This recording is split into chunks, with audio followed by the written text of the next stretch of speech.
నమస్తే, welcome to today tomorrow. నేను మీ Naresh. Congress party తెలంగాణలో అధికారంలోకి వచ్చింది. ఇన్ని రోజులు కాంగ్రెస్ పార్టీ అధికారంలోకి రాలేకపోయినప్పటికీ చాలా మంది నాయకులు ఆ పార్టీని పట్టుకునే ఉన్నారు. కొంతమంది ఎన్నికల ముందు వెళ్ళిపోవడం జరిగింది, కానీ ఎప్పుడు ఆ పార్టీ వీర విధేయులుగా, ముఖ్యంగా యువ నాయకులుగా చాలా మంది కాంగ్రెస్ పార్టీ నాయకులే ఉన్నారు.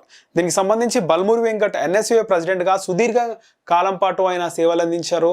హుజురాబాద్ లో కూడా పోటీ చేశారు. ఈ ఎన్నికల్లో ఒక ఎమ్మెల్యే టికెట్ ఆశించినప్పటికీ ఉచిత IVF IUI కన్సల్టేషన్, ఉచిత అల్ట్రాసౌండ్ స్కాన్. 49 అంటే సంతానం, 49 అంటే సంతోషం. ఆయనకు ఎన్నికల్లో గెలిచిన తర్వాత ఎమ్మెల్సీ ఇవ్వడం జరిగింది.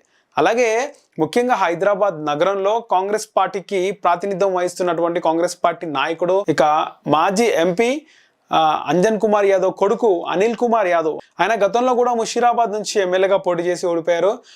అనిల్ కుమార్ యాదవ్ ఎప్పుడు యాక్టివ్గా ఉంటాడు కాంగ్రెస్ పార్టీలో.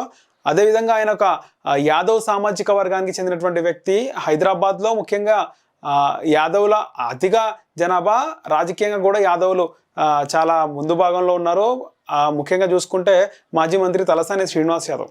సో కాంగ్రెస్ పార్టీలో అలాంటి సామాజిక వర్గం నుంచి కూడా ఒక టార్గెట్ ఖచ్చితంగా ఉంటుంది వచ్చే ఎన్నికలకు. దీనికి సంబంధించి అంజన్ కుమార్ యాదవ్ మంచి పట్టున నాయకుడు.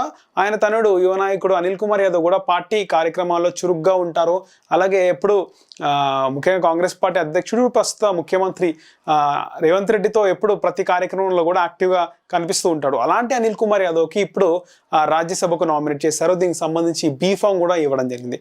కాంగ్రెస్ పార్టీకి సంబంధించి ఇద్దరిని రాజ్యసభకు నామినేట్ చేశారు. వాళ్ళు మాజీ కేంద్ర మంత్రి రేణుకా చౌదరి అయితే అనిల్ కుమార్ యాదవ్ నగరం నుంచి ఆయనకు ఒక అవకాశం అయితే లభించింది. దీనికి సంబంధించి వచ్చే ఎంపీ ఎలక్షన్స్ కానీ ఆ తర్వాత వచ్చే GHMC ఎలక్షన్స్లో టార్గెటెడ్గానే ఒక బీసీ యాదవ్ కులానికి చెందినటువంటి అనిల్ కుమార్ యాదవ్ అన్ని విధాలుగా పార్టీకి పనిచేస్తూ వస్తున్నారు.